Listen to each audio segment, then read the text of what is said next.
নমস্কার বন্ধুরা, স্বাগত জানাই আমার এইচটি টেকনিক্যাল এডুকেশন চ্যানেলে। যদি আমার চ্যানেলে নতুন হয়ে থাকো তাহলে সাবস্ক্রাইব বাটনে ক্লিক করে পাশের অ্যারোতে ক্লিক করে অল সিলেক্ট করে রাখুন, যাতে আমাদের নোটিফিকেশান সবার আগে আপনার কাছে পৌঁছে যায়। নমস্কার বন্ধুরা, চলে এসেছি এক্সেলের আরেকটি ক্লাস নিয়ে, এবং আজকের টপিক থাকবে এক্সেলের ফিল্টার কিভাবে বানাতে হয়। অ্যাকচুয়ালি এক্সেলের ফিল্টারটা আমরা কি কাজে ব্যবহার করবো? নর্মালি আমরা ফিল্টার মানে কি জানি, কোনো কিছু ছেঁকে বের করে আনা। ঠিক এক্সেলেও কিন্তু তার বাইরে কিছুই নয়। তো এক্সেলে এখানে কিছু ডেটাবেস আমার তৈরি করা আছে, দেখতে পাচ্ছ তোমরা স্ক্রিনে ডেটাবেস তৈরি করা আছে। তো সেখান থেকে আমি কিছু ডেটা ফিল্টার করে বের করে আনবো, মানে ছেঁকে বের করে আনবো। ধরো এক্সাম্পল হিসেবে যদি তোমাদেরকে বলি, তো এখানে কিছু ক্যান্ডিডেট আছে, এই ক্যান্ডিডেটের মধ্যে কিছু মেল আছে, কিছু ফিমেল আছে। তো এখানে আমি চাইছি ধরো মেল ক্যান্ডিডেটকে ছেঁকে বের করে আনতে। এখানে জেন্ডার আছে, তো সেই জেন্ডার দিয়ে আমি কিন্তু মেল আর ফিমেল ক্যান্ডিডেট বের করে আনতে পারি। তো কিভাবে আমি করি সেটা তুমি দেখো। তো চলো দেখিয়ে দিই।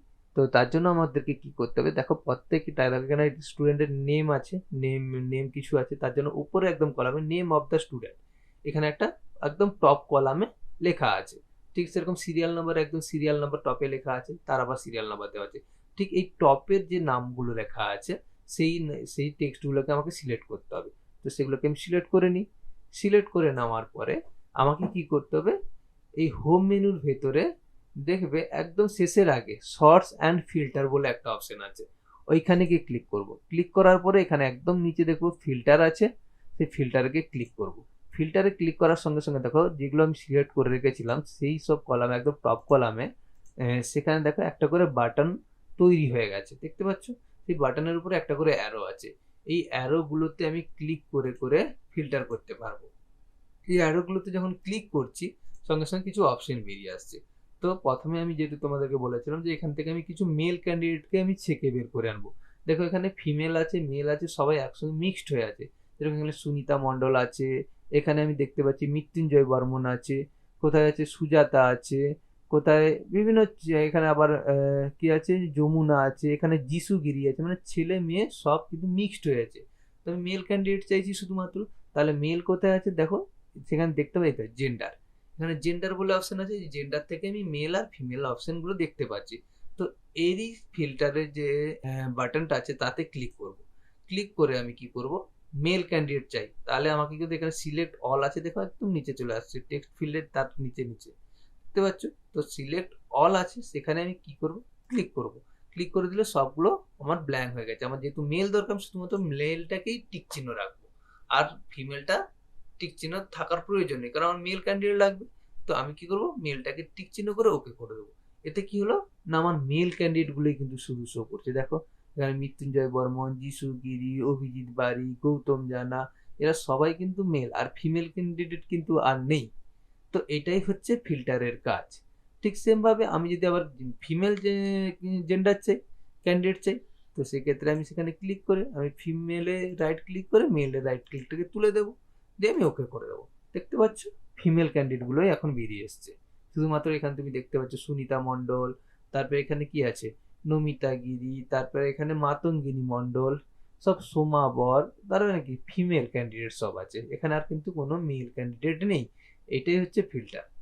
দেখো এইটা আমি জেন্ডার দিয়ে একমাত্র ফিল্টার করেছি বলে জেন্ডারের যে ফিল্টারের যে বাটনটা ছিল সেটা একটু দেখো অন্যদের থেকে আলাদা হয়ে গেছে। কেন?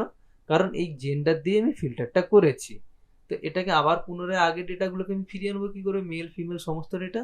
তো এর উপরে ক্লিক করে আমি সিলেক্ট অল করে দেবো, দিলে কি সবগুলোতে টিক চিহ্ন, সবগুলোতে টিক চিহ্ন মানে সব ডেটাই আমার আবার ব্যাক করে এসেছে। দেখো ফিমেল মেল সমস্ত ডেটাগুলো আমার চলে এসেছে।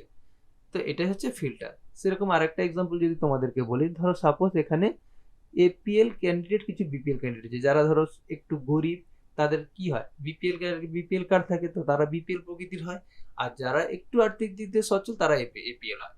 তো এখানে আমার ধরো কেউ বাইরে থেকে কেউ এসছে যারা বলছে যে আমি গরিব ছেলে মেয়েদেরকে করতে আর্থিক দিক দিয়ে সাহায্য করব। তো সেক্ষেত্রে আমাকে বলেছে যে বিপিএল ক্যান্ডিডেট যুক্ত যারা আছে তাদেরকে বের করে আনতে বা তাদের ডেটাটা দিতে।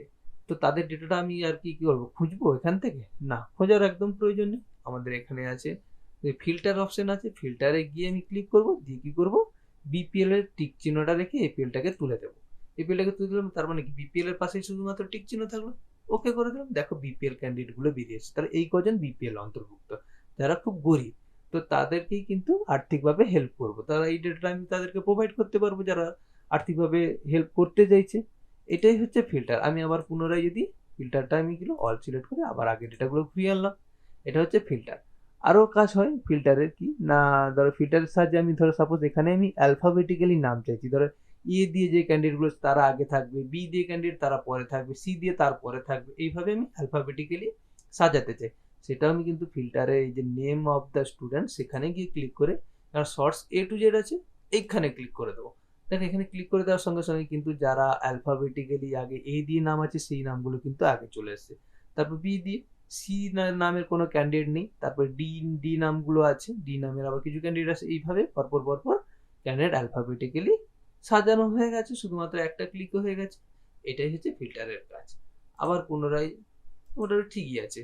তো এখানে আবার ধরো সাপোজ আরও কাজ হয়, ধরো সাপোজ কিছু ক্যান্ডিডেট ফেল করেছে, সেই ফেল ক্যান্ডিডেটদেরকে দেখতে চাইছি। তো এখানে তো ফেল বলে কোনো ঘর নেই, তাহলে কি করবো, ধরো সাপোজ আমি এই ক্যান্ডিডেট ফেল করেছে, একে সিলেক্ট করে আমি কি করলাম, এর হাইলাইটে গিয়ে হোমের হাইলাইটে গিয়ে আমি রেড করে দিলাম। ওকে, আবার এখানে একটা কোনো একজন ক্যান্ডিডেটকে সিলেক্ট করে এও ধরো আমি ধরলাম ফেল করেছে, একেও আমি লাল কালারের বক্স করে দিলাম। এই মুহূর্তে আমি খুঁজবো না, এখানে এখানে মাত্র দুজন ফেল করেছে, তো আরও অনেকে ফেল করতে পারে। তো আমি ফেল ক্যান্ডিডেটদেরকে ওপরে চলে আসতে চাইছি, যে ওপরের দিকে আমি রাখতে চাই ফেল ক্যান্ডিডেটদেরকে, আমি দেখতে চাই কারা কারা ফেল করেছে। তখন আমি কি করব, যে নেম অফ দ্য স্টুডেন্ট বা যে কোনো জায়গায়, যেহেতু লালটা আমি সব জায়গায় করে রেখেছি, সমস্ত ঘরেই আছে, তো সেখানে এখানে ক্লিক করে আমি কি করব, sort by colour, sort by colour রেডটা শর্ট বাই করে দিলে কি হয়, রেডটা উপরে চলে আসবে। তার মানে কি আমি জানি যে রেড কালার ক্যান্ডিডেটগুলি ফেল করেছে, তো আমি যখনই ক্লিক করবো দেখো রেড কালারের যে ক্যান্ডিডেট দুজন ছিল তারা উপরের দিকে চলে আসছে। তার মানে আমি দেখতে পেয়ে যাচ্ছি কারা ফেল করে গেছে, আমার বুঝতেও অসুবিধা হলো না যে কোন কোন ক্যান্ডিডেট ফেল করেছে। তাদের আমি একটা লিস্ট আমি তৈরি করে রাখতে পারি। তো আশা করছি বুঝতে পেরেছো ফিল্টারের কাজটা। তো যা যদি এখনো বুঝতে অসুবিধা থাকে অবশ্যই কমেন্টে জানি, তোমাদের কিন্তু আমি ক্লিয়ার করার চেষ্টা করব।